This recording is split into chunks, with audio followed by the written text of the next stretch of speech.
lives still costs more than ever before. And if that sounds like a bold claim, well, you just wait till the end of this video. We will show you exactly why this is a reality for millions and millions of Americans today. We have become so numb to these numbers that they are just meaningless. So let's take a moment to really understand what being poor in 2025 means. According to the U.S. Census Bureau, a family of 3 with an income of $24,600 or less per year would be considered to be living below the poverty line. However, traditional banking services often come with hidden fees that can be especially burdensome for low-income earners. Your circumstances determine whether you want or need something, or if you can afford it. But for low-income earners, finding affordable housing can be a near impossible task. As housing prices rise faster than wages, low-income individuals are forced to spend a larger portion of their limited budgets on rent or mortgage payments. According to the National Low-Income Housing Coalition, a full-time worker earning the federal or state minimum wage cannot afford a single bedroom anywhere in the United States. The truth is that poverty in 2025 is not just about making bad choices or being lazy. It is a systemic issue driven by a multitude of factors. How can we ensure that everyone has the opportunity to succeed regardless of their income level? It will take a collective effort from policymakers, businesses, and individuals to create a society that values and supports its members. Investing in education and job training programs, promoting affordable housing, and providing access to quality healthcare and mental health services are crucial steps in breaking the cycle of poverty. By working together, we can create a better future for everyone. From limited access to education and healthcare to the lack of affordable housing and transportation options,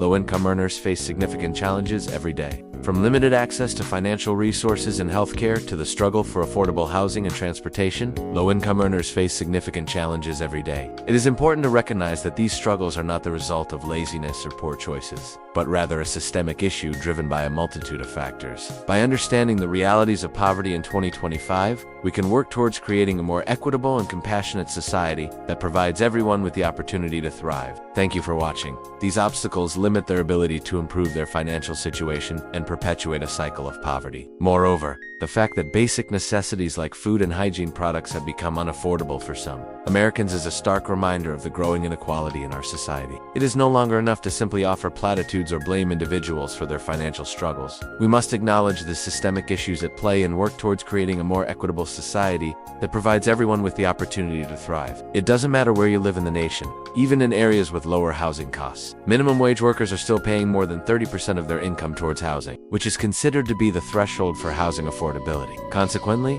low-income earners may find themselves trapped in a vicious cycle of poverty. They are forced to choose between paying for rent and other essential expenses like food and healthcare. Unfortunately, when you are broke, shopping can become a very expensive endeavor. Without proper health insurance, illness or injury can quickly lead to devastating financial consequences. However, the costs associated with owning and maintaining a vehicle, including gas, insurance, and maintenance, can be prohibitive, especially for low-income earners. Public transportation options are limited and expensive, forcing low-income individuals to rely on cars to get to work or run errands. This dependence on personal vehicles can be financially draining and contribute to the feeling of being trapped. When you are poor in 2025, you are faced with a transportation paradox. You need a car to function in society, but the cost of owning and operating a car is too high, forcing you to make expensive choices. According to a study by the Commonwealth Fund, medical debt is the most common reason for bankruptcy among U.S. adults. Additionally, low-income earners are often unable to afford mental health treatment, which can exacerbate existing mental health issues and make it harder to secure employment. Furthermore, the rising cost of higher education has made it difficult for low-income students to pursue college degrees, which are increasingly necessary for good job opportunities. As a result, the divide between the rich and the poor continues to grow wider. First of all, let's consider the impact of inflation and shrinkflation on low-income earners. As prices continue to rise, you are forced to spend a larger portion of your income on everyday essentials. While it is possible to shop around and find deals, it can be time-consuming and exhausting to constantly search for bargains. And then there is the problem of In simple terms, shrinkflation refers to the phenomenon where product sizes are reduced while prices remain the same. Essentially, consumers are getting less for their money, but it does not stop there. Low-income shoppers are also more likely to be women and minorities, who are disproportionately subjected to predatory lending practices, making it even harder to stretch their budgets. With limited access to financial resources and higher interest rates on loans and credit cards, it is much more difficult for low-income individuals to make ends meet and cover unexpected expenses. Many banks require minimum balance accounts, meaning that customers must maintain a certain amount of money in their accounts each month, or they are charged a fee. On top of that, ATM withdrawal fees can add up quickly. Overdraft fees can also be a major headache, especially for those who are already struggling to make ends meet. And then there is the issue of unbanked and underbanked communities. According to the FDIC, roughly 6.5% of American households are either unbanked, meaning they either do not have a bank account, or do not have a bank account that is a primary place where they keep their money. This is a major issue because without access to basic banking services, it can be difficult to manage your finances effectively and build long-term wealth. Now obviously, that number is just a fraction of what people need to survive in this country. Let us see how. Does being poor in 2025 break down into different categories, and why it costs more than ever before? In fact, according to the same report, the average cost of a basic needs budget for a family of 3 was almost $74,000 per year. That means that the official poverty line of $24,600 translates to just over 1/3 of what is needed to survive. If we assume that inflation has wiped out any extra spending power those families had, we can conclude that millions of families in America are literally going broke trying to stay afloat. If you are struggling to pay your bills every single month, working paycheck to paycheck, chances are that you are already in a form of debt. Perhaps you have credit card debt, auto loans, or maybe even payday loans. Whatever the case may be, it is important to understand that when you are struggling financially, you are not alone. In fact, recent studies show that more than half of all Americans are living paycheck to paycheck. That is a staggering statistic. But let's go further, breaking down the paradox.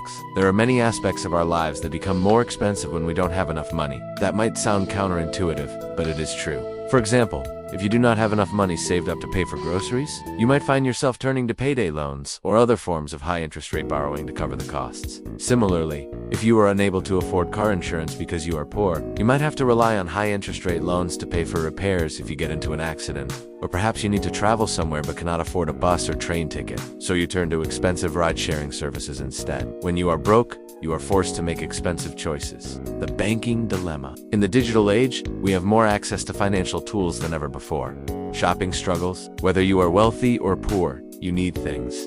The housing crisis. For many Americans, housing is one of the most significant expenses in their lives. Education and healthcare. Although education and healthcare should be accessible to all, the reality is that low-income earners face significant barriers in these areas as well. The transportation trap. Owning a car is no longer a luxury, but a necessity for millions of Americans. It goes beyond individual choices. It is a systemic issue. So now let's take a step back and look at the bigger picture. What can be done? The question is, what can we do to address this issue? In conclusion, poverty in 2025 is a complex and multifaceted issue that affects millions of Americans.